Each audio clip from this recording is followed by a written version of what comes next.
What up? What up? Welcome, everybody. Welcome, Raiders. Welcome, regular listeners. Welcome, regular viewers. This is Unscripted. I'm your host, Matt Perry, a.k.a. Chandler Bing, a.k.a. Kutcorners. I see that somebody cleverly noted that my name is also very similar to a famous friend. Congratulations. But we are here today to talk to a very special guest, a fantastic producer, one of my favorite producers. He's also a vocalist, a DJ, saxophonist, I've recently learned, and artist from the Bay Area.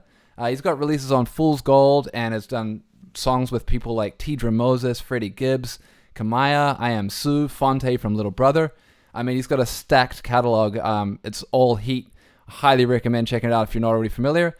So would you please do me a favor and welcome Trackademicks to Serato Unscripted. What up, Track? What's up? What's up? How's it going? It's really good, man. It's really good to have you on the show, man. Yeah, man, it's been a minute. It has. Yeah, it was great to see you actually end of last year in person in LA. But how's the year starting for you, dude? Man, it's been great. Really busy. Yeah, I feel like I've been in like a real big planning stage. Like got a lot of music. Like the vaults have always been crazy, and so it's like it's time to ship. It's time to get it out. So a lot of that, but it's been great. That's awesome, man. I mean, you've got a like I said, a stacked catalog, and I feel like you're constantly putting music out, and it's just so impressive. It's really inspiring, actually. As a fellow producer, it's like, oh man, I got to step my game up. I got to keep doing it. Like it really works. Man, I appreciate it. No, I'm looking at folks like you always dropping edits and stuff, and I'm like, yo, I've been remixing for years, and it's like, just to keep that momentum is crazy. Indeed. And when I saw you in LA, that was a great night, by the way. And shout out DJ Lowkey and DJ. That was a fun night. Yeah. And I remember one of my favorite artists, Devin Morrison, was playing, and it took us all by surprise a little bit. And I remember you had a little chat to Devin Morrison. Any eventual collaboration happening with Devin, perhaps? Not yet. Let's put that out there. Because I love it because it's such a random pull up. Like I didn't expect to see you that night. I didn't expect to hear him DJing. Listening, and I was like, I can 100% hear why he makes the music he does, all the stuff he was playing. So yeah, it was cool. Yeah, it was a great night. Shout out to Lowkey.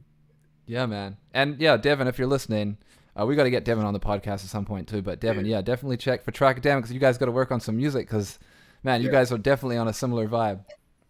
Yeah, that would be great. But speaking of which, I mean, like I kind of touched on it, but you've worked with like incredible people. And one of my favorite artists that you've produced for is none other than Tidra Moses. Can you tell me a little bit about how you met up with her and what it was like working with her? Right. Tidra's one of my favorite people. Just in terms of music, like it's crazy the way we actually connected was so back in the day. I did a remix for Platinum Pied Pipers on when they were on Ubiquity, and she, I guess I had that remix on my MySpace player. Shout out MySpace. Yeah, that's MySpace. The MySpace was like, man, it was the great connector. Like you can get in touch with anybody. And so I'm on MySpace. And this is the first official time like I'm meeting her. So I have that player on there and the song on there. And she I guess she listened to it somehow and sent me this long MySpace message, like super long MySpace message saying that she wasn't going to ever sing another note again if I didn't like send her some beats. And the crazy thing was, like, me and DJ Tap 10, shout out Tap, I see him in the chat. Like, shout out Tap 10. Yeah, like, that was, like, our favorite artist. Like, because she had came out maybe, like, 2 or 3 years earlier or something like that. And so when we got that message, it was like, yo, Tidra just hit me out of nowhere. I didn't even provoke it. So we started a working relationship from there, and I've done a lot of different things with her since that was the mid 2000s. So yeah, that's crazy, man. That was like, yeah, she's such an incredible artist. But you also just talked about Platinum Pied Pipers. Shout out YG. Right. And that's Yeah, also shout out crazy YG. too. I mean, full circle, full circle. So before the pandemic, 2019, I got to shout out Darling Chuck, Tap 10. They had FOMO party. They brought out Tidra Moses, me, Wajid, um, and it was like kind of this real crazy, super full circle Mm. moment. And we played at man, I forget exactly what the name of the spot was. It was in Brooklyn, the big spot, Tap Nose. But yeah, yeah. So yeah, it was a great moment. It was, and it's all like just party jams. YG going in on the dance. It was really dope. That's And crazy she did because a whole set. yeah, Wajid was living in New York for a while there. Was that when he was out there? No, he's actually back in Detroit. So Right. so yeah, they brought him back out for that. Man, that's so crazy. And so Tidra, obviously, I mean, we all. I'd be honest with you. I think most people are familiar with Tidra a lot from her remixes and songs and that first record, of course. And you also remixed that too. It's escaping my mind with the Ahmad Jamal sample. Someone knows it. Oh, what the you're talking about on Be My Girl, like the first Yeah, album? that's the one. Yeah, Yeah. you remixed that as well, right? So this is when I first met her. Tap and I, we used to ride around, go everywhere together. In the Bay Area, she had a show in the Bay Area, and she was with Tweet, and it was Tweet, CeeLo, Tidra Moses, and I think it was probably one other person. They did a show, but I knew the show was coming up, so Tap and I were gonna go down to San Jose. At the time, it was Ambassadors Lounge, was E40's club. E40 had a club in San Jose, and they performed there. And I brought a burnt CD um, of the remix that I did of "Be Your Girl," and it was a smash up it was a mashup of "Be Your Girl" and "If I Was Your Girlfriend" Prince. Ooh, And like I made it work. It was a dope remix, but I gave it to her on the CD. Of course, she was like, I was a fan, so I was like, "Here's a CD," and she listened to it years ago. She's like, "I love that remix," but like, yeah, it just so happened that she came back around on MySpace, totally unrelated. that's crazy, man. What a crazy story. Yeah. And MySpace, I mean, yeah, for those, there's probably a lot of people that may not even remember that these days. I mean, that's what, like, early Oh yeah, 2000s, right? So, that's like like 0405. You know, like that was my first, like, that's how I landed. That's how we kind of met everybody. It's just MySpace. It was crazy because it's like social net. It was like before that it was Friendster. yep. Friendster. Facebook wasn't popping yet. I mean, I think it was around, but it wasn't popping. MySpace was it. Yeah, man. And it's funny because I learned a lot of music from MySpace, and you could only Mhm. have, what, like one song to your Yeah, profile or like something? four, I Four think. songs, yeah. Four, and then that top eight Yeah, of man. friends. There was so many good artists that kind of got their start on MySpace. Now that I think about it, like Cool Kids and Hmm. I mean, shoot, I mean, I obviously knew who Dilla was at the time, but I remember even hearing someone playing "Two Can Win" on their as one of their Um, song choices. I was like, oh, what? How did I miss this one? This is crazy. right. It was nuts, Yeah, man. it's how you could. Yeah, it was the first way you could communicate to the world, like your tastes and your, just your avatars and who your friends were. It was dope. I remember I couldn't wait for that little you have a message in your inbox. Like that was the best feeling. Like, ooh, who hit me today? Absolutely, that's wild, man. And also you talked a little bit about um, uh, Darling Chuck, and some other cool people.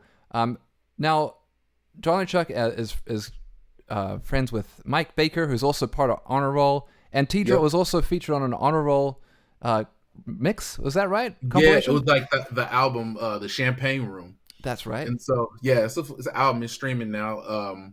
You can peep that. But basically, that album was kind of like our nod to like what we coined Champagne Soul. Shout out to DJ Tap 10, Wiz. Like that was the term we came up for a lot of mid 80s like soul music. That's like real. We call it player, just being from the Bay Area. Our rap music is kind of like West Coast rap music, Bay Area rap music, kind of built on that sound. So like SOS Band, Yeah. like Loose Ends, like a lot of like 808, the 808 drums, like the real smooth synths and all that. But that album, the Champagne Room, that she's on, was kind of like our nod to like that sound. It wasn't necessarily like a carbon copy, but like that, just the smooth like soul from I, the 80s. I love that, man. I Yeah. never really articulated that, but that's a perfect combo of words to articulate that sound. And I know a lot of people in this chat really love that sound. Shout out Nina Yeah. Mendoza. Um, Oh yeah. we really bond over that specific '80s soul and R&B. All that. Hmm. It's so good, and it's really cool. New artists that are coming out with it now too, like Yeah. Linda Dawn. Like I've Oh yeah. yeah, it's Yeah, crazy. she's definitely that man slapping. It's crazy. It's crazy. It's a sound that never goes away. You feel like it could die, but we're woven into the fabric of like soul and R&B music, and even hip hop. A lot of stuff that we grew up on was that music. So it's not going anywhere. I love it. Yeah, I'm glad it's not going anywhere because it's timeless. Yeah, yeah, Um, no, fully. but just let's circle back to the honor roll crew. For those of us who may not be familiar, who's in the honor roll crew, and how do you guys all link up? Oh man, yeah. There's a lot of us. So there's me. There's Mike Baker, the bike maker. There's DJ Tap 10. You got Wiz, Brooklyn Basquiat in the chat. 108K. Who else? I know I'm already Spank Pops, Moxmore. So the list is long. There's like it's a whole bunch of us. That's dope. Extended Yeah. fam. Yeah. And so yeah, we kind of we're all, all from the Bay Area and kind of the East Bay, except for Spanks, he's from San Francisco. We all kind of got up. The core of us got up at this youth program called Youth Radio. It's now called YR Media. But we all kind of met there in high school and early in college, and just kind of like connected. Oh yeah, also Josie Stingray, can't forget Josie. Um, but we all kind of like meta youth radio. We've had a lot of like similar interests, definitely in music and art, film, all that stuff. And then I guess up through the early 2000s, mid 2000s, just kind of started putting it together, and started dropping music. And we're all different stuff. So me, like I'm a producer, artist, 108K, same producer, artist, tap DJ, and different folks are MCs. So yeah, it's just a conglomerate of folks.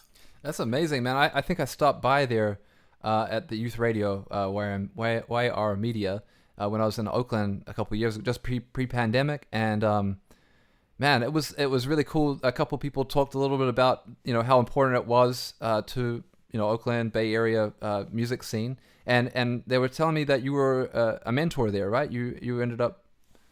Yeah, so the founder of the crew, Wiz, I see the chat going crazy. Nina, low key, I can never forget Wiz. Wiz is like the founder of the crew, but he was like actually me and Tap 10 and Mike Baker's peer teacher. So he was in there like maybe a couple. He basically was our teacher when we came in because he was like there before us. And so yeah, we kind of all learned uh together. Wait, I'm reading the chat. I'm like, what was the question? I'm reading the chat and I'm like, all the whiz love. I love it. This is the Twitch sphere. He put us all on for that. Oh, for real? I mean, just in general, he's the biggest champion for it.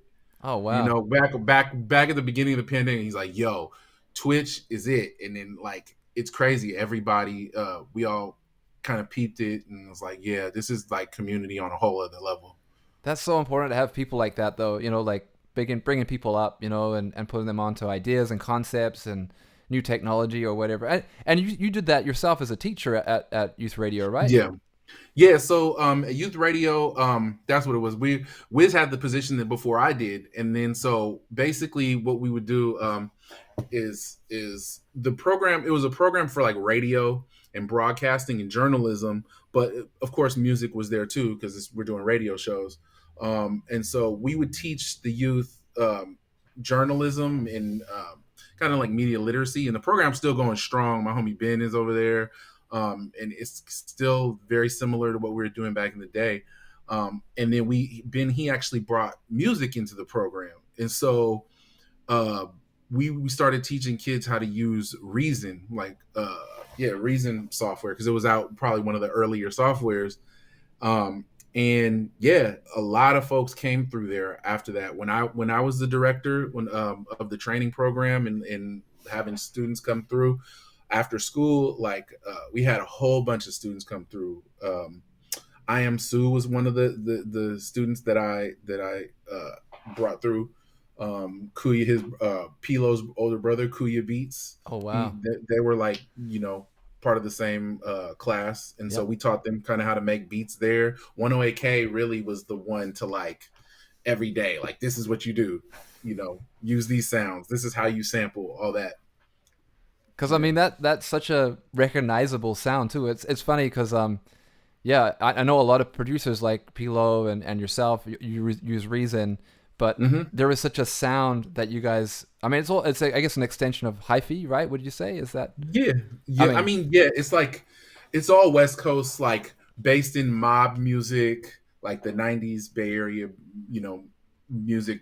Basically, um, like Northern California type of rap music, but like mob music, hyphy music is the up tempo club version. But yeah, it all kind of is based in that. And then with what Pilo and the Invasion and I Am Sue started making, which is like I guess a more like a club like party version of it. But yeah, of like the hyphy. yeah, man, I love that sound. Like it, I'm passionate about that sound. I love it so much, and I feel like it's just the best. It's some of the best club music you can play. You put it on, it's like Mhm. around 100 beats per minute. Everyone's good Yeah, with that tempo, and it's like minimal stuff, but everything works perfectly. Like all the yeah. sounds. Yeah, that's the thing, dude. That tempo is my favorite. Anywhere from like 96 to like 120. Everything in there, I love it. And um that like that sound, it's crazy. It's permeated everywhere because it's not just Bay Area rap music. It's literally like the backdrop when someone in R&B wants like a club song, that's the sound now. It's been like that way for the last decade. Because I mean, I actually remember one of the first times I met you in real life. I mean, I knew about you was in LA. Shout out Spinurita. I think we played a gig. You were there, and I remember towards the end of the night, you were talking about just like the influence of that sound, similar to what you're saying. If you wanted an R&B club hit or whatever, and then even Hmm. people like Mustard have taken a lot from that sound. Hmm. I'm not trying to make any drama here, Yeah. but like uh, there's a lot of It's influence. West Coast. Yeah. Yeah, I mean, he grew up on it. The thing is, they all grew up on the sound, so of course you're gonna make what you make. But like Tap and I always talk about, it's really, you know, when you mix the rhythm and the groove with the pretty chords on top, like it's a winning combination. It always is. So it just makes sense. Like I know Chris Brown was one of the early people, Ty Dolla Sign, like LMA. That's why she won. Is Yeah. literally that pocket, like that pocket with like real R&B soul on top of it. That's always a winning combination. Yeah. I mean, and I think that tempo is really like perfect club tempo, like Yeah. and but yeah, like Nini was saying, the chords, the R&B sensibilities with this very like strong and when you think about it, now we're talking about it, you bring it back to the Champagne Soul, format Mhm. and you think about it, I'm like, "Oh yeah, that was like a SOS thing too, like minimal Yeah. drums, strong bass lines, really Yeah, nice bass chords." lines.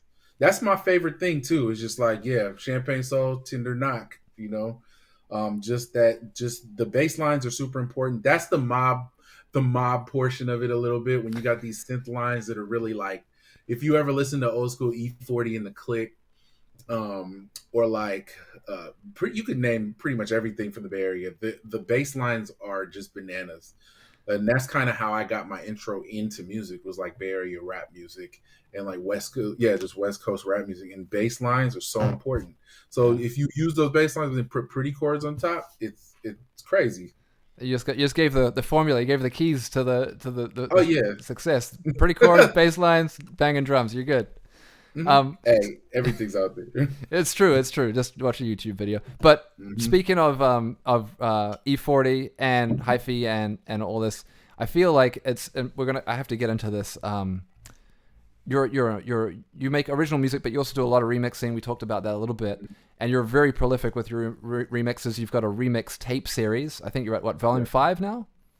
Volume 5 is out. Volume 6 is pretty much 90% done. I always find like one or two I need to add. But yeah, I've loved doing remixes. First time I ever did a remix, it was Tap 10 who gave me the No More Drama Mary J. Blige acapella Oh back wow. when it was fresh. Like, and I was like, he was like, "Yo, I think you would be able to do something with this," and I'm like, "Yeah, let me try." And I made the remix one day, and I remember I went was in college. I played it for everybody. Oh my god, this is crazy! And yeah, ever since then, like remixing made sense to me. I think it's like when you hear a acapella or you hear something and you can kind of like put it in a different context. You just listen to it and like, oh well, maybe the rhythm was like halftime, but I just want to double time it. It just that's how I hear stuff. I hear different chord progressions under, you know, a melody that's different than maybe what the actual song is. So it's just fun. It's fun recontextualizing stuff because Yeah. context is king. Yeah, man, and that's one of the things as a DJ I really appreciate about your remixes is that they're very, they're made to move to, they're made to dance to, and Yeah, you kind of bring up a lot the energy a lot, or you dial it back. But whatever you do, you take a song that may or may not be able to be DJ'd, and then you make it this dance floor fire, and it's like it's so nice. Like you said, I'm thinking of many remixes, but one in particular I play like the shit out of is the SZA Wavy remix. man. And that's an interlude on that album, right? It's not really even a song. Yeah, I mean that's the thing about remixing too. I'm like that needs to be a full song. This was the best. I mean, it's not. I don't. I'm not going to say it's the best song on the album, but James Fauntleroy chords are unmatched. You know what I mean? So like you have this. There was no drums on it. It's like everything was perfect. It was enough to make something out of. And I was like, this needs to be song. Like, and I want to hear. I want to have these vibes, these chords in the club. Like I want to hear it at a party. I want to hear it in a social setting.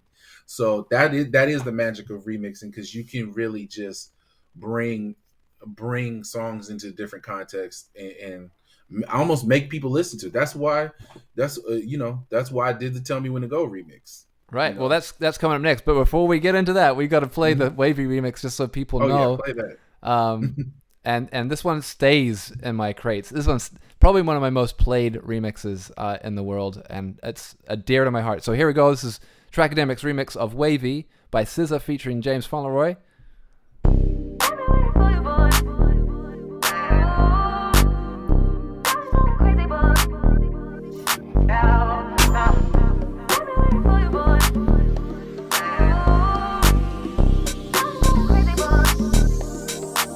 Trackademicks. I think you better set got shoes out of line. Saying tomorrow I did this shit never come. Easy big easy wake up on. Just give as much as you take, forgive as much as you hate. Or get the fuck out. I'm in the crowd, cooking for old out. No, just taking it slow.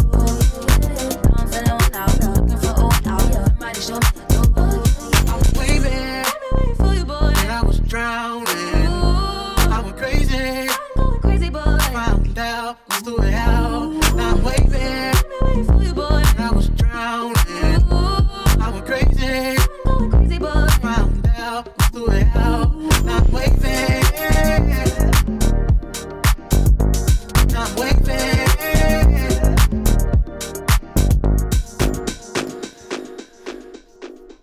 So I got a air horn for that one.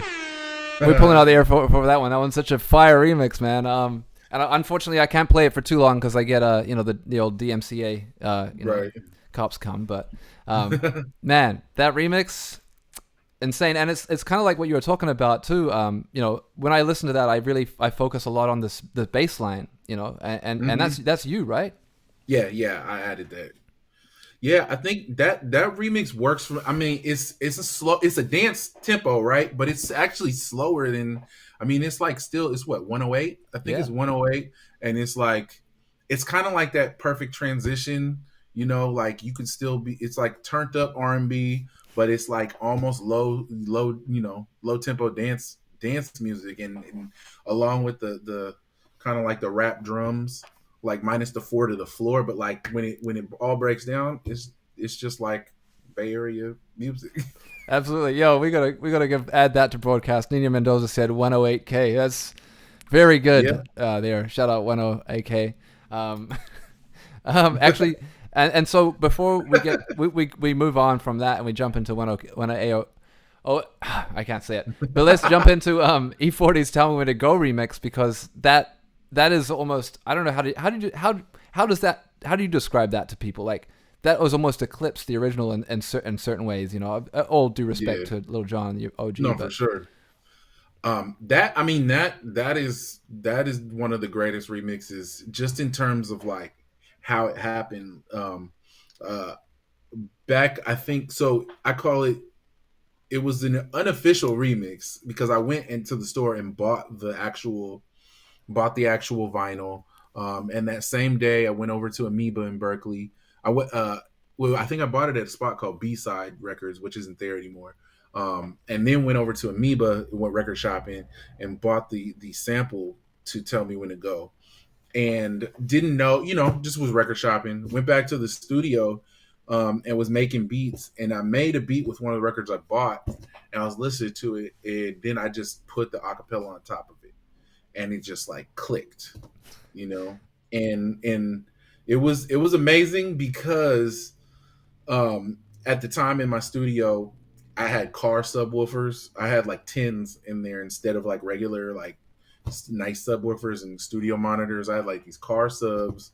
It was just a real grimy situation, and so I made it. It was a special remix. There's only a few where you listen to it and you finish it and you're like, this is it. And so like I had that feeling. So like the next day, and I was still working at youth radio. I had put it on I didn't even do that yet. I burnt a bunch of CDs and gave it out to the students because and at that point it didn't have my drop on it. And then I put it on my MySpace and realized it was going to go crazy. So I took it down, put it back up with my Trackademicks drop in it, and then burn more CDs for the students. And then that's kind of just how it went. That's wild, dude. That's crazy. Yeah. Passed the car test though. I like that. Oh, yeah. That's a very important part of the story and beats that bang. They got to pass the car test. That's so cool. Always, every day, still to this day. That's my most important test. And then obviously the students though. That's wild too. They gave you the coast. They were like, this is obviously a banger.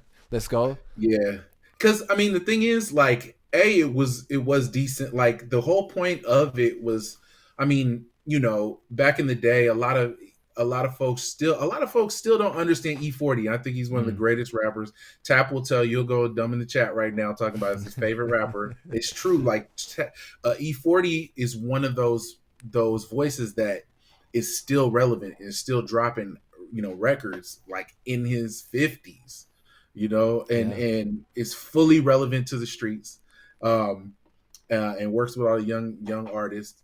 But at the time, like just like a lot of folks now, it's like you either love them or you hate them sometimes. And so I was like, well, the beat, the original Lil Jon beat was amazing, but I was like, let me bring some like hip hop aesthetic and sample something and like try to flip it and like to appeal to folks who might want to maybe say like, oh, it's just programmed drums and him rapping over it. I was like, no, y'all about to listen to this Keek the Sneak. Y'all are about to listen to this E40 because it's super important. I think they got their crazy lyricists, and I just want to kind of recontextualize it for that and still put the slapping Bay Area drums on it. That was the important part. Well, let's give it some play here. I'm going to take it from the drop, important part of the whole situation here. So this is E40 Tell Me When to Go featuring Keek the Sneak. This is Trackademicks' remix, which is very hot, been hot in the streets for a long time and the clubs. Trackademicks. Tell me when to go. Tell me when to go. Tell me when to go. Tell me when to go. Tell me when to go. Tell me when to go. Tell me when to go. Tell me when to go.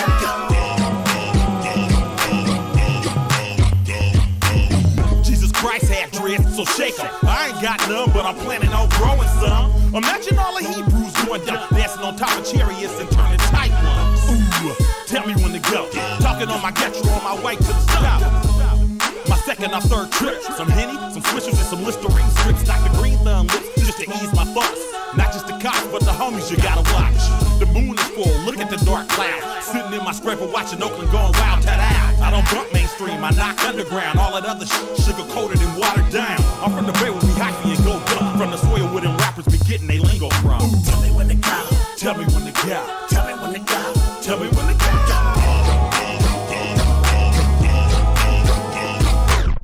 And that's what we're gonna get for today. If you want that, you can go cop that on Trackademicks' Bandcamp, or you can run the numbers up on SoundCloud. Where else could they get that from, though, if they want? Is it on TikTok? It's I don't think it's on TikTok. It's not officially distributed because it's not. And so one of these days, I'm praying that it will be. Got to work through that business because it's an uncleared sample and a licensed song. True. It can happen. It can definitely happen. But hopefully we get on DSPs one day. But right now, Bandcamp.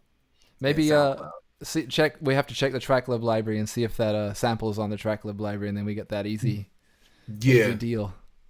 Yeah, definitely. Yo, shout out Jay Espinosa in the chat. He just said download from MySpace. Very, very on point. I wish.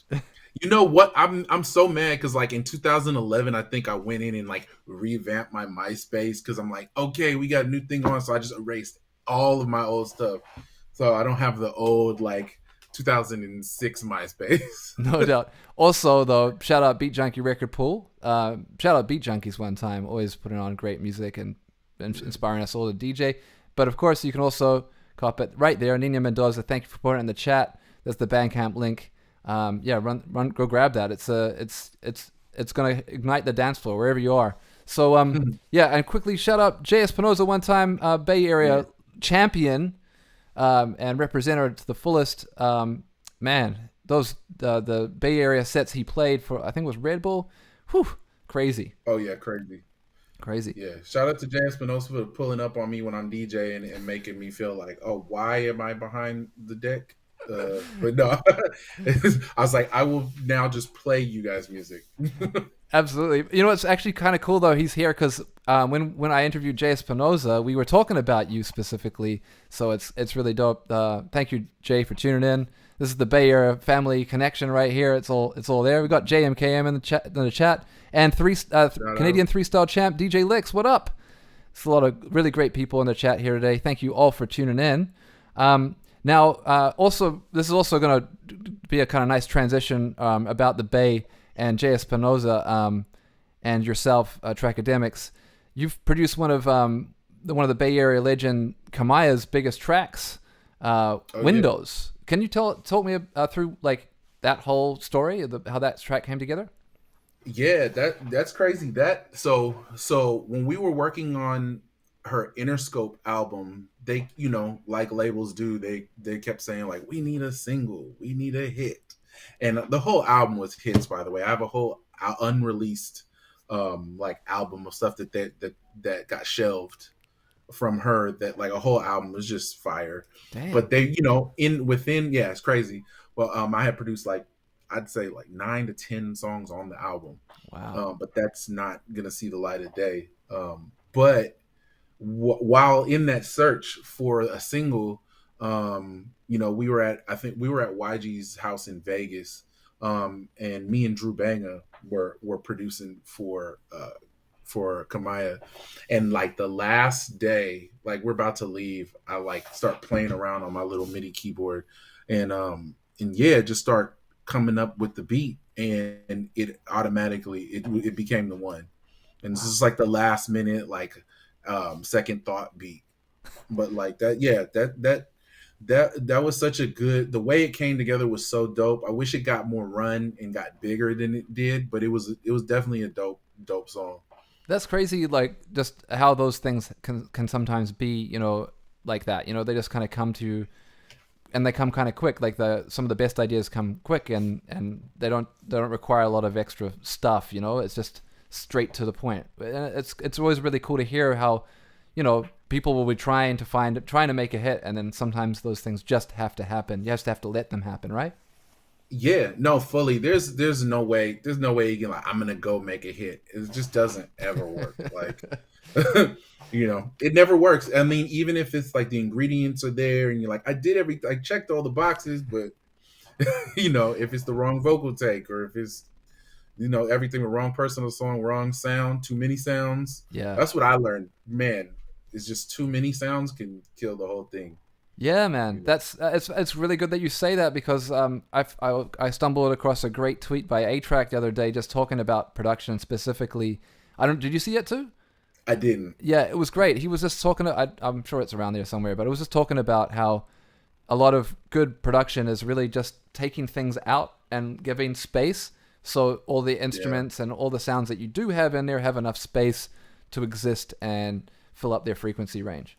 It's a hard lesson that was a hard lesson for me to learn for years. Like I listened to old stuff and I was like, oh, like I know as a producer, and a lot of producers are like this, like you just want to, you want to put in all of the sounds, all of your ideas, all this stuff.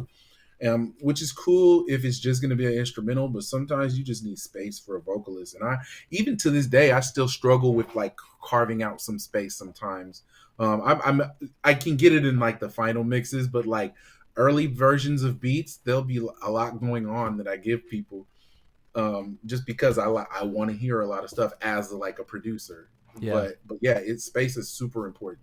Yeah, I just find that concept so important, and I've even like a lot of my friends, we always come back to this concept of making space for a vocalist when you're making songs for vocalists. Like, don't like make sure that there's a very clear part where they should sing, and it's just like drums and bass, and maybe some perks or something.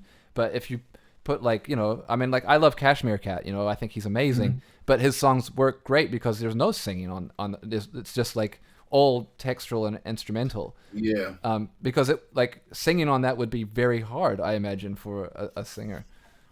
Yeah, definitely. And a lot of times they're not listening the same way you are, and they can't figure out where they're supposed to come in, and like what melody, especially if you have counter melodies going on, you have rhythmic melodies and all these things. It's in their mind, it could be driving them kind of, or putting them in a lot of different directions. This is the tweet here, by the way. Thanks, Nina, for pulling it off the internet. So one of the biggest lessons I learned with production over the years is removing shit, figuring out how to make a track work with the least elements possible. Use negative space. Make sure each sound you use has character and sits in a specific spot.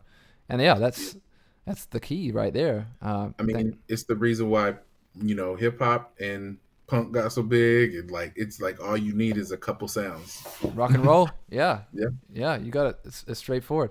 And speaking of which, I do really want to talk about. I really want to play Windows before we forget it, because it's an anthem, really. So, and shout out Kamaya, Quavo, and Tyga on this. That's huge, So we're gonna cut right to the. Just also, I have to pre-warn people, if you're listening, you know what I mean.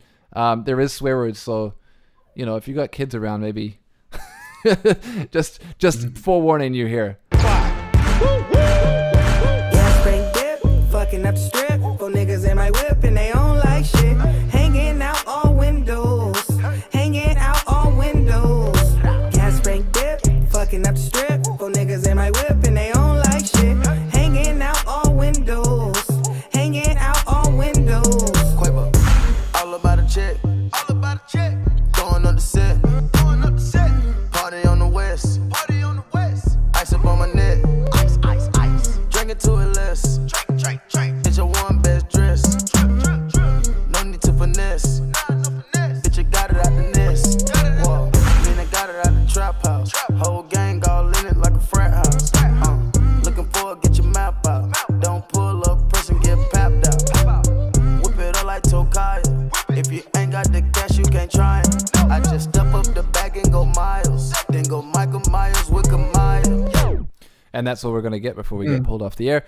But Windows, and I feel like that actually is a perfect example of what we were just talking about, where you've just got every piece of this beat is just perfect, and you put that on, you play that on a big sound system, man. I mean, it's it's definitely pounding. It's crazy. Like when we were shooting, I'm actually in the video in front of the yellow bus, going stupid, shaking my hair, and all that with an airbrush Mac Dre shirt on. Like, it's just so Bay Area. But like hearing it in the warehouse we're in, it's just like crazy listening.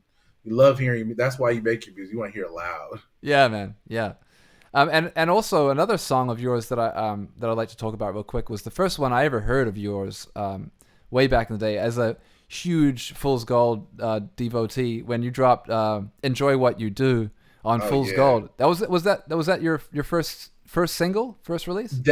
First like official single release, because everything else was like unofficial remix tapes. Like, back then, like there wasn't DSPs. I think before before that, it was just like links, YouTube, and just downloading stuff in blog or in forums. Yeah. But yeah, so Enjoy What You Do, first single. Yeah. Because that was, I think that's also a really great example of your production, but it also features you as a vocalist. And when I first heard this, I didn't realize you did everything. You did the beat and everything, and I saw the video. I saw you rapping. It was this is a long time ago. Probably a live video or something. That's the one. And I was like, I think you had like with the honor roll theme. You had the was it cardigan? Sweater. I used to wear cardigans all the time. And I was like, this dude is so fresh, hella fresh. This is so cool. And the flow on it, everything was hella fun. It was this perfect party music, and it's up tempo. This is a fast song, 124. But we're gonna play this right now. This is Trackademicks, his first single, "Enjoy What You Do" on Fool's Gold Records. And we're just gonna cut right to the vocal here. Wham, wham, bam, I am the man. I'm on my job, and you can't tell me that I'm not. Do you enjoy what you do? If not, then stop. Don't say shit, just rock, rock, rock, rock, rock, rock, rock, rock, rock, rock, rock, rock, rock. It goes boom bap, original slap. Came from the Bay and we brought it right back. Twitching, tweaking, kids be leaning, looking like a mob of fizzing demons. Me, I'm chilling, free, I'm feeling, cause I ain't playing the hand, I'm dealing. They don't jock when the switch ain't seen. That's all good cause them tricks ain't clean. With mass appeal come stacks of skrill and a whole lot of work in these massive gill. And that's for real, ain't gon' crack my grill cause I fell off the hill like Jack and Jill. No, never, your boy is way too clever. I said no, never, your boy is way too clever. I said no, never, your boy is way too clever. I said no, never, I'm breezy as the weather. There we have it. Trackademicks with "Enjoy What You Do." This one also deserves a DJ air horn. But yeah, this was crazy. This was a crazy single, man. And this was out in Fool's Gold. I realized that and the on the there was a remix by Flosstradamus. Yes. And this Nina has posted up in here. Let me just throw this up in the chat. Yeah, shout out to Nina with the bio. Yeah, this is dope though. Flosstradamus, Sammy Bananas. Shout out Sammy Bananas. Shout out Catch Deanie. It was his birthday yesterday, which I said happy birth Deanie.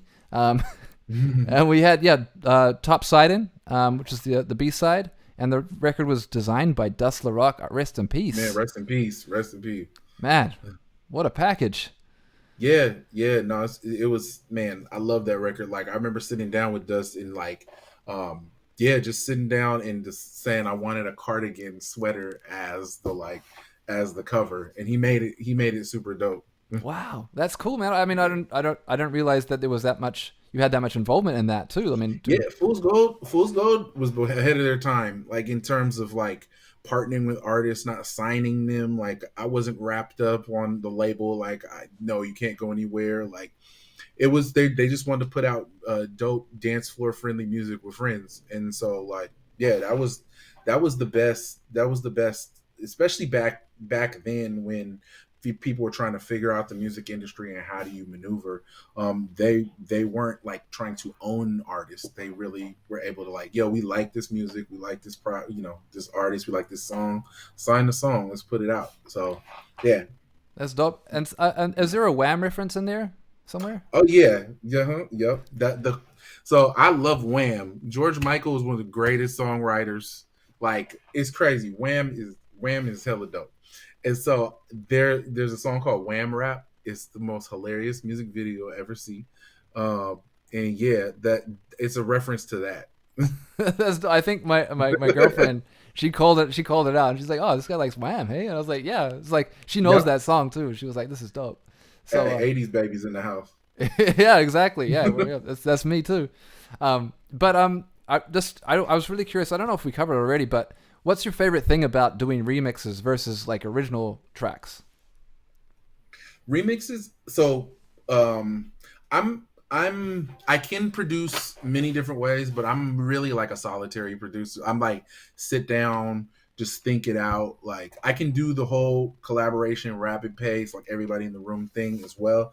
But what I love about remixes is that you can have you can kind of fully like zone in and with take as much space as you need to like create this thing that's coming out of your head. Like it's just like a fun exercise, and so that's my favorite thing about remixes is just being able to like sit down and like craft something.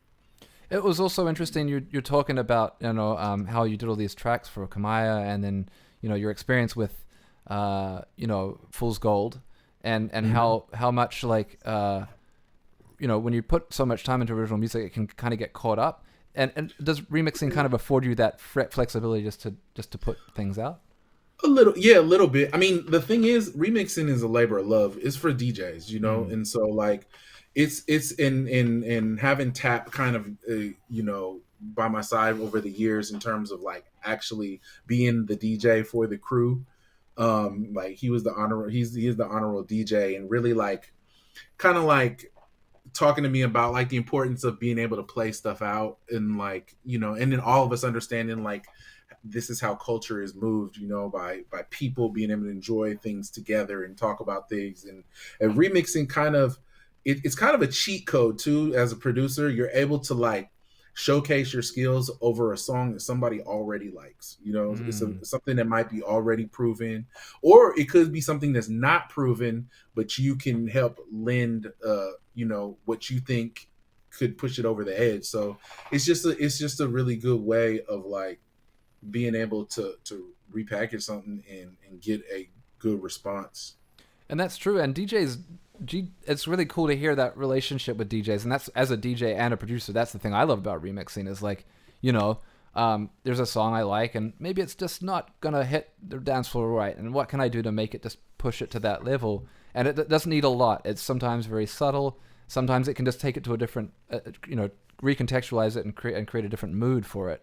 And one of the remixes you did that I really liked was actually the Megan Thee Stallion.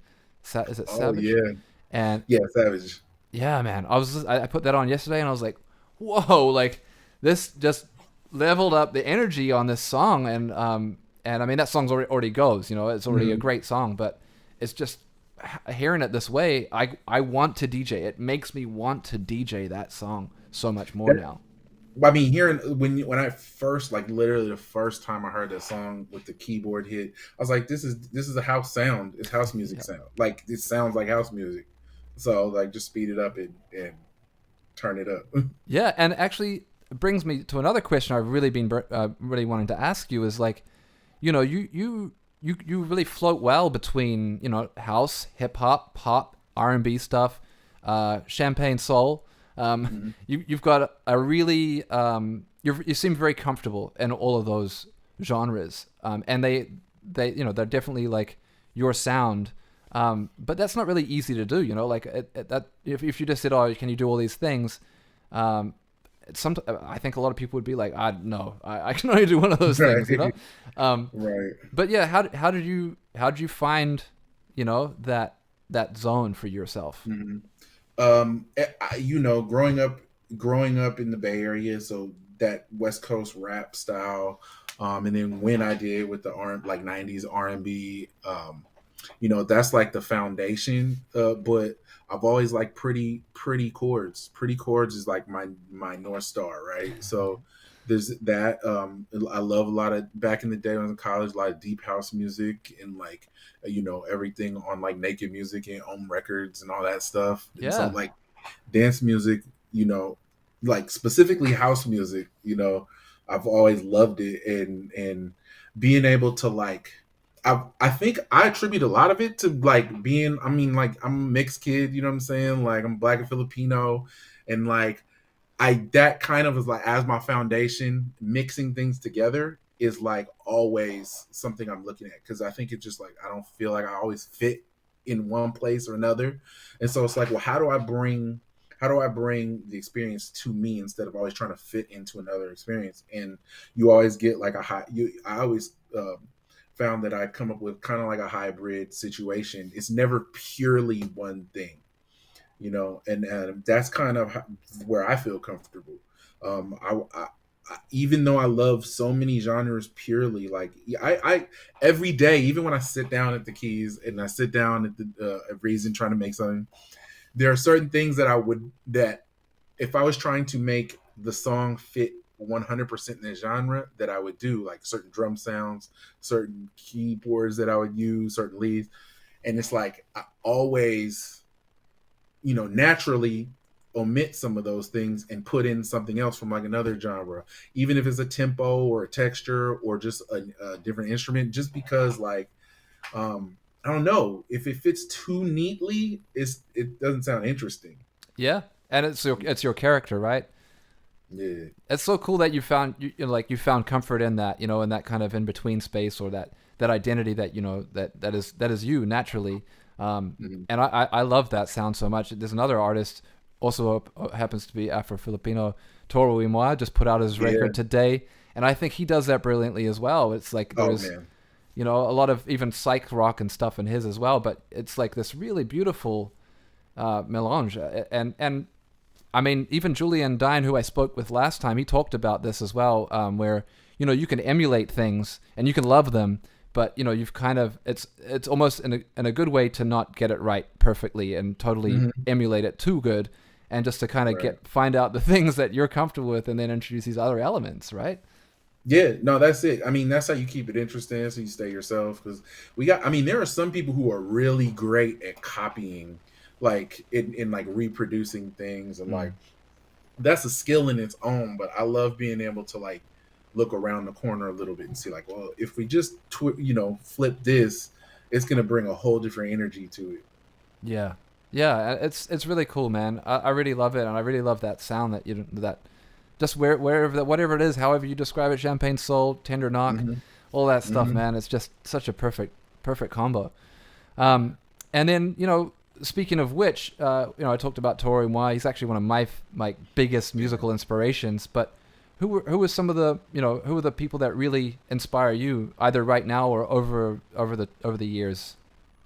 Oh man, that's the question that I always freeze up on, because I'm like, well, I'm not sure. I mean, I'll just rapid fire without like thinking. It's everybody, DJ Quick to Kanye to like Kyrie, who's part of like he produced for like Mac Dre and them back in the day, Mac Mall, JT the Bigger Figure, everything from Sade to like K Tronada, love K Tronada. It's too many. It's way too many. Anita Baker, shout out. Happy birthday, right? Yeah. There it is. we got a treat for you guys later. Don't worry. We're not gonna let that one slip. Yeah.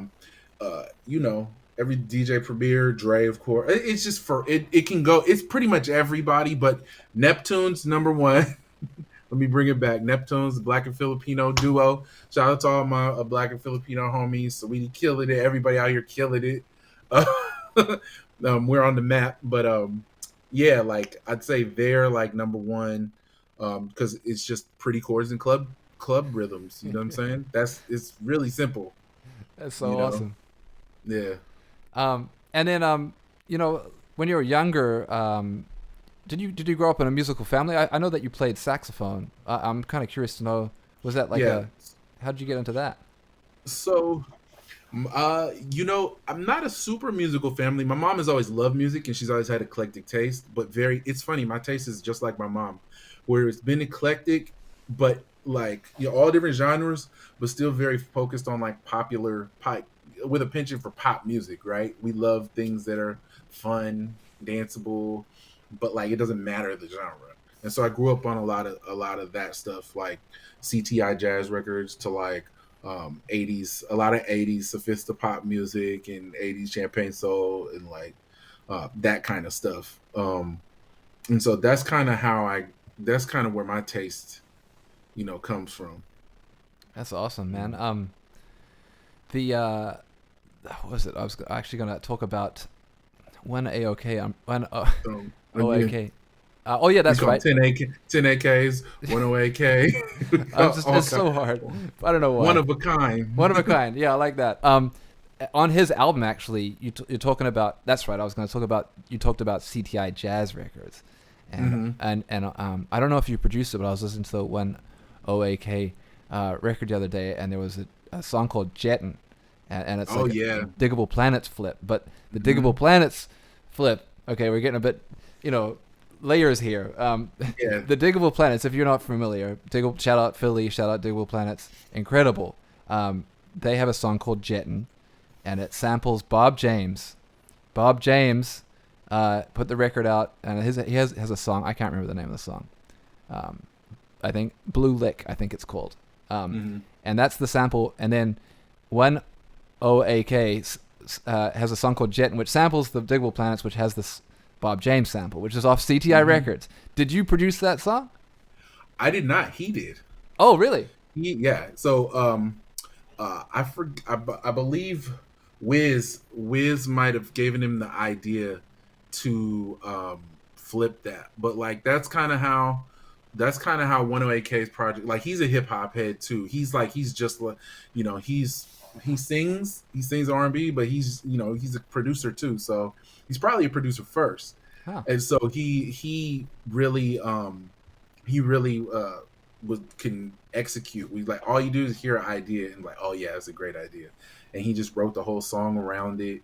But yeah, that song is amazing. That whole project, Riding in Cars with Girls, man, great project. Really is. Yeah, I listened. I was like really going deep on SoundCloud, digging all your remixes. Highly recommend following Trackademicks. I mean, you can play the whole catalog of Trackademicks, and it's just all heat. So do that if you haven't, or if you need to get familiar, because all his stuff is all good. And you also get suggested to the Honor Roll crews, one OAK, Mike Baker, a lot of these other members of the crew, all great albums. Honestly, so dope. And I really want to play the song. I play a bunch, and it's also sits in that perfect tempo range and vibe of all those things that we were just been talking about. It's not on SoundCloud. I couldn't find it anyways, but Grab Somebody. Oh yeah. This is the jam. It's your song featuring One OAK and YMTK, and this is available on your Bandcamp. And just go. It's streaming too. Yeah, and streaming too. Yeah, just go grab it because this song is this all heat. So I'm just gonna drop it here. We'll go from the vocal. So here we go from the vocal. Grab Somebody. Trackademicks. Let's go. I like to party, but we came to party to get on the floor and grab somebody. I like to party, so we came to party to get on the floor and grab somebody. I like to party, but we came to party to get on the floor and grab somebody. I like to party, so we came to party to get on the floor and grab somebody. I like tequila and she likes Chanel. She likes to dance when she's by herself. I put the backwoods down for my health, but I keep rolling up, I can't stop rolling up. Grab some Henny, linking up at the address you send me. I got plenty marijuana with me. When I pull up, turn your whole house to it. Drip, drip, check out my drip. I don't really step out like this, but don't ever doubt my I got haters trying to draw my drip. My hand is on your hip, and when I dip, you dip, we dip. We step outside and catch that lip. No need to split, girl, I got this. If I grab somebody, she got a face like Cassie and an ass like Cardi. I'ma grab a bottle of Patron and I'ma grab some condoms. I'm just keeping it lit, baby. Speaking of keeping it lit, it's lit. So we can't run out all this time, but that's the song. That's just a jam. We list the air horns coming out for this one too, because it is a banger. Man, thank you. Appreciate that. Chat is hella funny. Y'all are hilarious. But yeah, no, I love that song. That song, YMTK, 108K collab, man, it's like the dream team. Man, it's so good, and it's like now we're talking about it. You're talking about your stuff, your production, approach. pretty chords, man. Like those are some pretty chords, like for real, and a great bass Thank you. line. You know, man, this song is just like there's nothing bad in it. It's all good. Dope. Appreciate it. Yeah, that's it. It's simple. It's simple. You can take the formula. I'm gonna still do my way. That's it. That's it. So I mean, let's look back for a while in your life. If you could go back in time, give yourself some advice. You know, what would it be? Oh man, we're gonna get dark here. No, Okay, man. You know, every time you think back, you're like, what? Give myself some advice. I would say don't worry so much and like kind of like, you know, just lighten up a little bit, just in terms of like, I mean, in a lot of it, you know, art. I think music and art is really it's energy, right? And a lot of folks tend to like have their ego involved, and I think everyone has one at certain points. Some people do not, but like I think it's really important to just like, hey, lighten up. It's gonna work out. Everything's gonna be fine. Like even if you're not getting every, you know, a response, like it's crazy now you do, but back when I started, like you didn't know if anybody liked your stuff. You put it out, there was no numbers and all that stuff. You just kind of make it, and part of it was better, you know. I'd say it's better, but now a lot of times everyone's looking at their stats. But I would say just lighten up and continue to make music like you like, how you like it.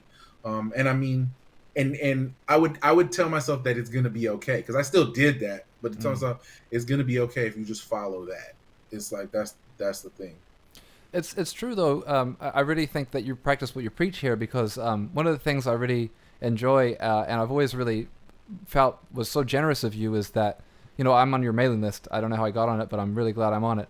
And I get, you know, you share your music, you send links, you share it like the catalog. You know, a lot of your remixes. You just like, hey, play them. Here you go.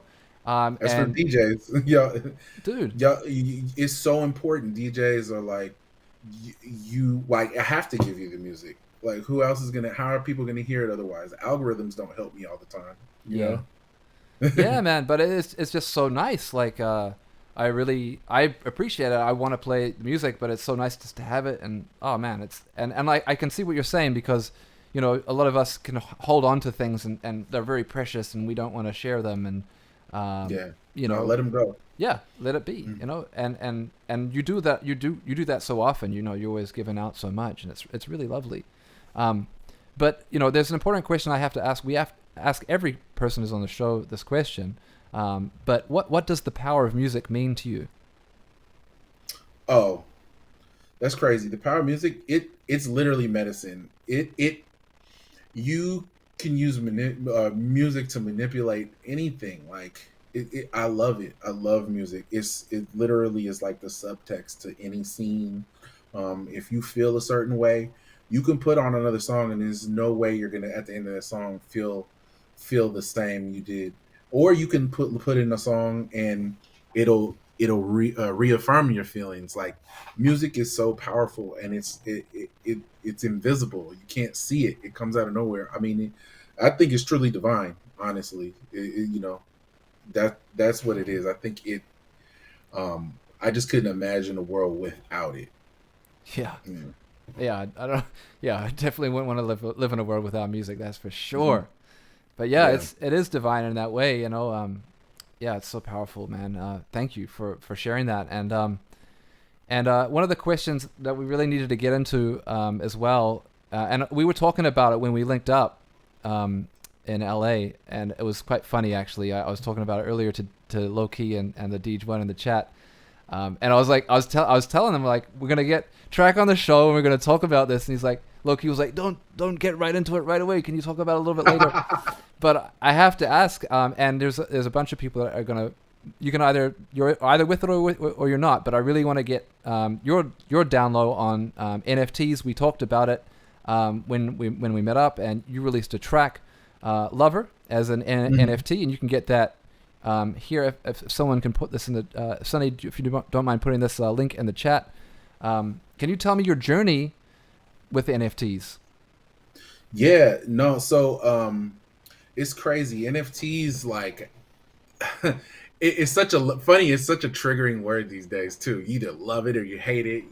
You don't understand it or you're all about it. And I think the way I was introduced, my homegirl, I know she doesn't want to be named, but she's very integral in the honor roll, and it's very integral in the honor roll and with us. She's been in tech for years, and she kind of pulled me aside and was like, "Yo, I think you would really do well in this space." And she's been in it for years, and I was like, at a point I was looking like, well, what's next? Like, I'm gonna always make music, but like, do I need to pivot? Do I need to figure out something else? Like a lot of folks. And she hit me at a time when I was like trying to figure some stuff out. And I was like, yo, this space is very crazy. It's like a mix between like, I mean, when I came to Web3, like, I guess that's the overarching term about it. Like, it's like the metaverse, and there's DeFi, there's NFTs, there's social clubs. And I just got really intrigued by how technology was kind of attempting to solve some like issues we have as just from our perspective. And so a lot of the times, we're talking about the creator economy, and how in web 1, web 2, web 1 is like the 90s where you could just read stuff off the internet. Web 2 is like, oh, now we have social networks and we could upload stuff to the internet through these platforms and stuff. Web 3 is basically like, we can do all those things, plus we own the content, right? That's the overarching thing. And I've dealt with so many situations where like, yeah, well, you only own this much of your music, or you own it, but you can't control it. And, just a lot of creators understand it. So this is it became an intriguing space, because I'm like, I can kind of figure out a way to like, build upon everything we've learned, but then take that and fully capitalize and benefit and receive all the value from it. So that's kind of the big perspective, without getting into the weeds about it. And NFTs, that 2021 was all about NFTs, and I think music NFTs are going to be big this upcoming year. And so I wanted to be early on the train and kind of jump in. So I jumped in and got accepted to Catalog, which is like the premier music NFT platform. Yeah, and it's pretty dope. They it's a lot of dope folks over there. It's kind of curated. They're going to be opening up soon wider, but I was able to like get on that platform and list my NFT. And it ended up selling in December, which is super dope. And some people are making crazy money, but it's not just about the money. And everyone's like, well, of course it is. You sold a song for like $4,000, and it's like trading cards. It's like you're not selling the actual song. Like, I'm not selling royalties. I'm not selling the copyrights, although you can wrap those in there if you want to give value to your collectors. But you could sell them. You could sell them anyways, right? Like, whether it's an NFT or not, you can still sign off that. Yeah, it's basically like it's basically a token. It's like a coin. It's something you can sell, and it can appreciate or depreciate in value. And so it's pretty interesting. And I definitely believe in the space, in the potential of the space. A lot of folks are like in the space, kind of have their eyes glossed over, like, this is going to change the world. And while I do agree, like there's a potential for all these tools that are allowing us to have more control over our creativity and our creations. If we let something like Facebook Meta slide in and like recreate Web 2 with the Web 3 tools, then it's just going to be the same thing, and other big companies. But yeah, monopolies and so forth, right? Right. Yeah, because that's the thing that kind of interests me. Not to make it about my perspective, but it seems like as creatives, we don't have like Bandcamp is probably the one thing that we really can kind of really control a lot. They still take their cut, and everyone's going to take their cut. But when you look at like putting out music, Bandcamp's the most lucrative way to do it. Considering you sell like one album for $10, that's like equivalent to 100,000 streams or something crazy. You know, like Right. that's the thing that's obviously not working. And I guess this is why people are excited about Web3. Or am I right in assuming that is why? Because we've got these kind of long-standing issues with this industry where musicians are really at the lowest part of the totem pole, and now they're getting the opportunity to kind of come in at this level. And that's not just musicians, but it's a lot of people, right? Like it's anybody, it's any creator, you know. A lot of graphic artists is the first wave, but I think when you name a platform, right, and the platform does take its fee, right, but a lot of these protocols now, they're just open source, like Zora. You know, you can interface with your fan base. This is really the crux of it, is you can interface with your fan base and create your own value. I don't feel that I'm worth 0.0003 whatever cents that you know, per stream that you get with Spotify, right? But everybody, no matter who you are, you have to conform to that value, right? But if your fan base is fanatical about you and strong, and you can list your your art up here, and people will be patrons of it, you should be able to set that. You know what I mean? And then you should also be able to add the value in your community that you want to add. If you want to have a Discord and you want to like have parties, and people, if they hold this NFT, they can pull up to that party, like you should be able to do that. Yeah, man. And I think it's so good to hear that, because I feel like Twitch was almost like a taste tester for the creative community, because it was the first time I'd ever even thought of asking someone to sub to me. And shout out to everyone who got us on the hype train today. And shout out to anyone who subs to me on Twitch or anything like that, because like that's really not only is it a huge compliment, but giving someone your money. I'd never ever expect anyone to do that. Like I honestly didn't. But it's like you're seeing Instagram. They're allowing subscriptions now. It's almost like they finally realized, oh, you know what? These people are bringing all these customers to us. They're bringing their audience. They're doing this work for us. We should break them off, and yeah. I mean, it's crazy to the point where like the main problem is like I've seen everybody on Instagram talking about like my own followers can't see my own my posts, depending on what you post, and it's like those kind of situations, they completely degrade what you can be doing with your folks. It's not fair. And I think, although like Web3, it's built on the blockchain, and it's crypto, blockchain, NFT, all these terms, right? Yeah. But it's built on it's built on the blockchain. So while you can't use cash, it's all crypto based. But I think a lot of folks are missing the point when they hate on it so quickly.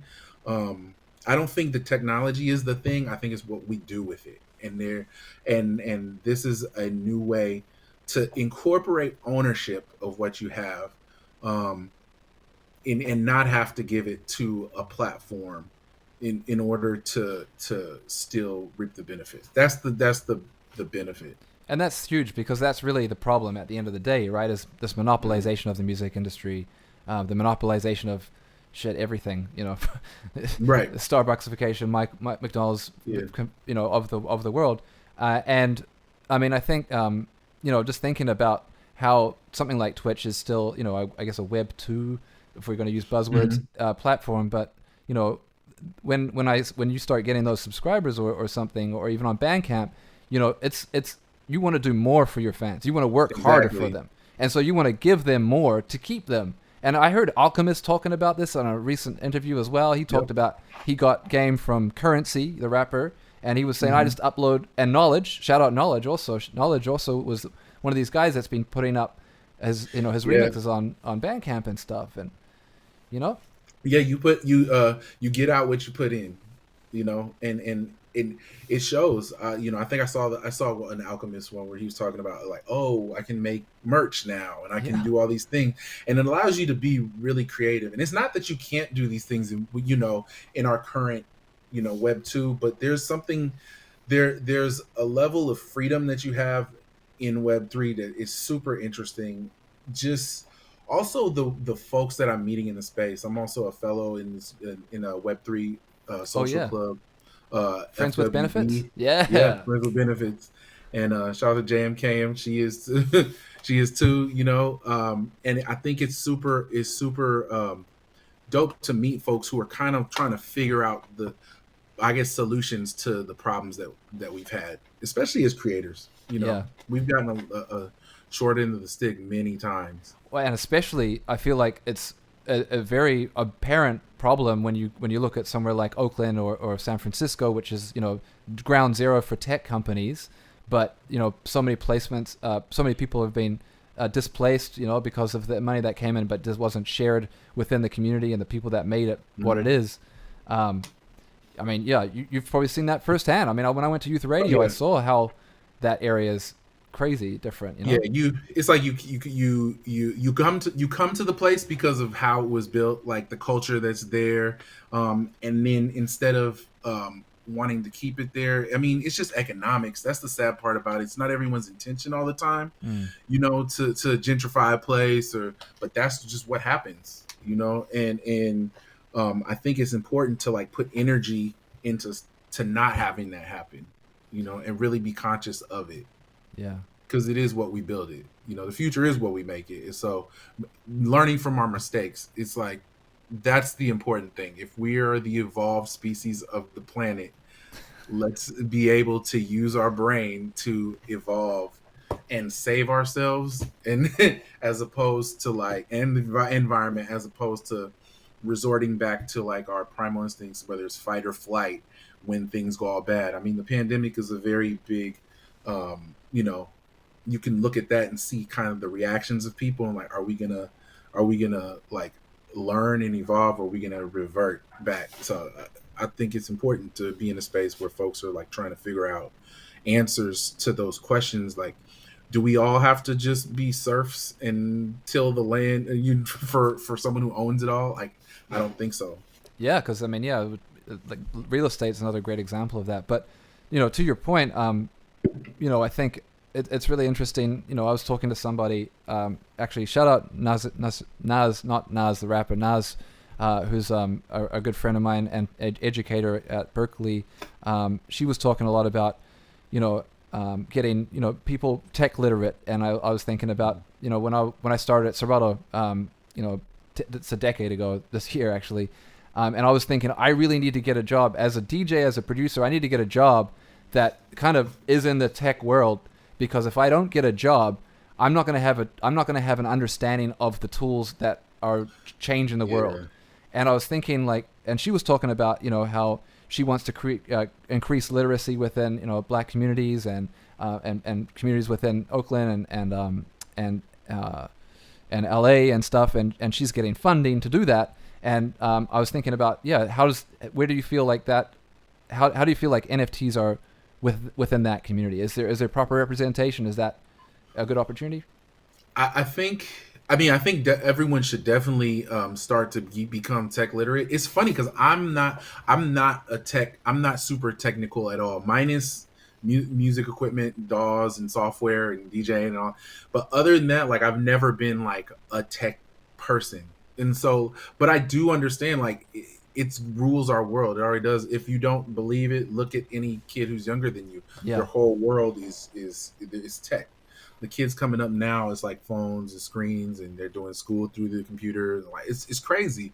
And so it's super important that everybody becomes tech literate. And with that, there's barriers to entry. And so making sure that there's equity in that, in access, is super important, or otherwise it's just going to, socially, the problems that could be fixed are not going to be fixed. Yeah. And I think D-Funk actually has a really good point here, is like the pandemic boosted creativity tenfold, but it was also accelerating technology. And, like, I think a lot of people, I mean, in the DJ community, it was people that were really divided over just Twitch, and that was like almost like the pre-NFT thing that was a real divider in the music creative community, was like, should I stream or should I not stream? Because if those of us who did get in there and get on it and start doing it, the results came in thick and fast, and we started getting some income, and it really solved a lot of problems again.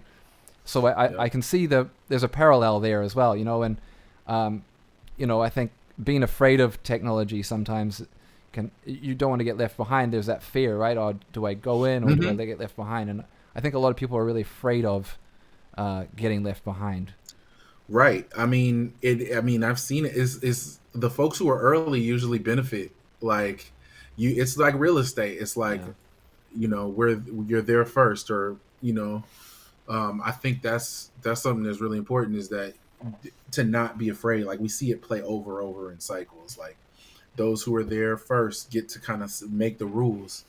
And I think in something like Web3, where it's better for creators, I really feel like everyone should be looking to it, because really all NFTs are you can look at them as a way to create membership, to your fan base, community, just a way to interface with them. It's not just a profile picture, but there's ways to lock in values. I think that's that. I feel like you could just quote that Trackademicks. This is what NFTs are. That was like so succinct to the point, and like I think that's the thing that I've actually been trying to wrap my head around with it, because it is quite overwhelming. JMKM and I talk about it. In fact, she's been a real help. I want to give a big shout out to JMKM for like kind of demystifying a lot of this stuff, because it is very overwhelming and kind of scary, and there's a lot of buzzwords that we don't use. So shout out that community and the Friends with Benefits. That's also Trevor Skeet. DJ Skeet. Another West Coast classic, lovely guy, and important man in the music industry as well. Yeah. But look, I don't want to take too much more of your time.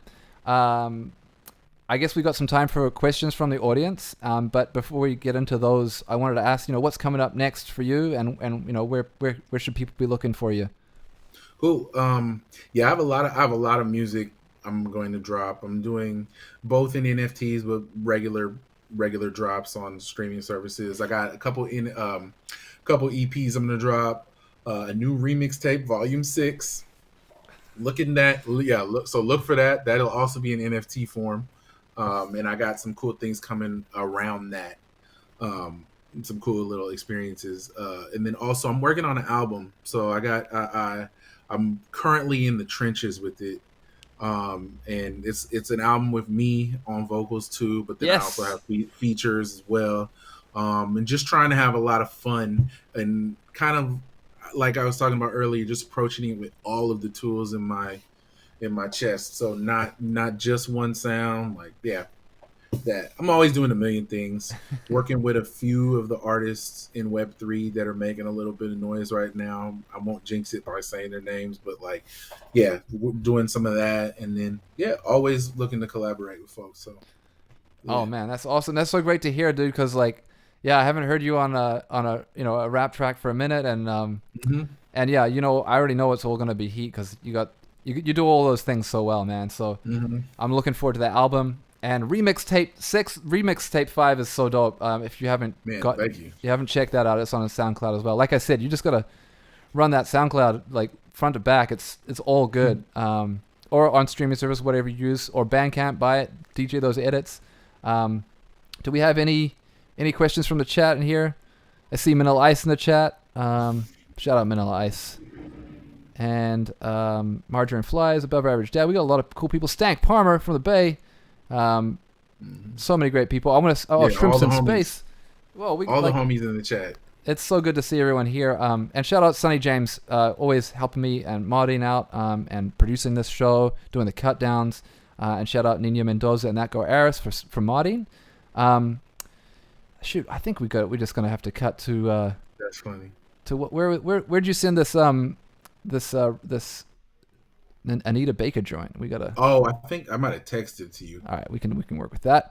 I see Tap 10 in the chat giving out the alpha. Yeah, I got a track with Fonte on the album. Oh yeah. Fonte too, man. Wow, it's so crazy, one. Hey. Yeah, it's the homie. And what else? Who else we got in here? I gotta give a shout out to some more people here. D Funk is in the house. And Master Lee. Yeah, there's a lot of people. Special Says, DJ Alizé, Brooklyn Basquiat. Oh, man. On a roll. Honorable. Yeah. Where's Mike Baker though when you need him? Hey. he's probably sipping on a spirit, and I don't know what he's doing. He's working. We love Mike Baker too. All right, I think I got it here. I'm gonna pull up. Where is it? Hold on one second before we what go. shampoo do I use? Oh yeah, we got some questions to check. Let's go. It's just for me, just for me. Nah, I mean, I don't know. Hair products is, who knows? We got Jael to talk about his hair products, and it was a lot of people lit up the chat. That's hella funny. Yeah, it's a everyday struggle with hair products. Oh man, sorry guys, I'm taking my time on this Anita track. Pulling up songs. Yeah. Yeah. What else? I'm gonna read from the chat. Okay, let's see. I have used Head and Shoulders back in the day when I was a kid, but that was when I had kid dandruff, mostly essential oils. Yes, tap. No, hair care is important. Oh yeah, we got someone here. Any relation to academics? I don't think so. Not at all. Mike Baker, cocktail maker. That's great. I always really loved how he did that. Mike Baker, the bike maker. It was so dope. Yeah, it's funny. I guess, yeah, he had to come up with it himself. I think nobody ever said it to him, which is like, dang, someone making fun of you in elementary school didn't come up with that. Right? Brilliant. I love that one. But since it's Anita Baker Day, let's just hear about how important Anita Baker is to you. Oh yeah, Anita, that's foundational music for sure. Like, I got all her, all the vinyl, everything. Like, I went to see her farewell tour. What was it, a couple years ago? Which I hope that was a lie, like farewell, because the tour I went when it was in Vegas, and it was amazing. Like, everything was on point. I'm like, how are you gonna stop right now? But yeah, Anita, ever since I've ever heard her music, I was listening to it in high school, and kids were like, "Why are you listening to that?" Like, that's for your mom and your auntie. But no, I had that in my Discman. Hey man, that's the champagne soul right there. Yeah, no, for sure. And it's her birthday today. I'm over here fully dipped in the tour gear. Whew. That's the one. Well, we're gonna ride out. I want to say thank you to everybody. Thank you so much, though, especially to you, Trackademicks. I really appreciate your time, man. It's always so great to chat to you, and man, I'm really looking forward to these projects. Remix Tape 6, man, come on. And we're gonna ride out today to your flip of Anita Baker. Which song is Anita? This a flip of? Can we talk about that? You said which one? Which song did you flip for this one? Oh, what is it? Giving You the Best That I Got, I believe. All right. Yes. Well, thanks again, everybody. We're going to roll out. This is Trackademicks' flip of Anita Baker.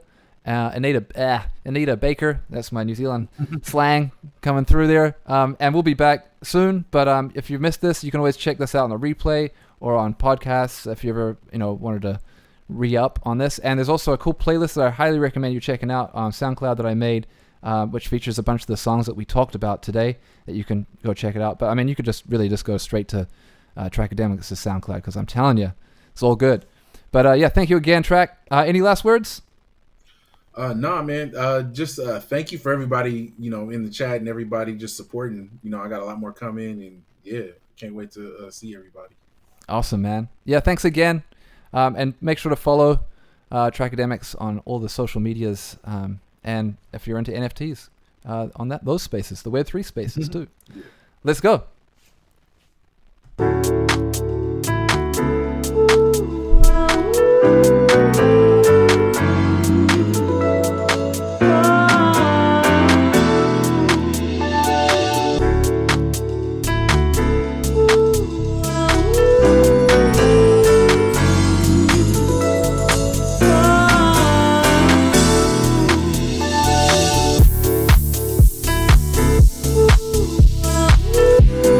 You don't want to see my screen there.